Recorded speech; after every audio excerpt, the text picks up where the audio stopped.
কলার মরচা ভাজি করতেছি চিংড়ি মাছ দিয়ে। এবার কলার ফুলগুলো ধুয়ে নিতে আসি। দেখছেন কিভাবে কষ বের হয়েছে। এভাবে করে কুচিয়ে তারপর ভাজি করবেন। হালকা একটু হলুদের গুঁড়ো দিয়ে দিছি। এখন চিংড়ি মাছ দেব। এই চিংড়ি মাছ দিতে আসি। একটু নাড়াচাড়া দিয়ে লই ভালো করে। চিংড়ি মাছটাও ভেজে নেই।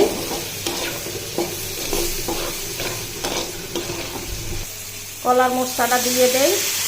এটাকে কলার ফুলও বলে। এইভাবে করে আপনারাও ভাজি করে খাবেন, দেখবেন একটা ভালো খাবার।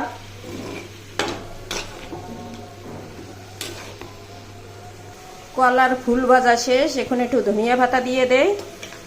তারপর একটু লাড়া দিয়ে উঠিয়ে ফেলাই। এখন উঠিয়ে ফেলাবো। ভাজা শেষ। দেখেন কি সুন্দর হয়েছে ভাজিটা।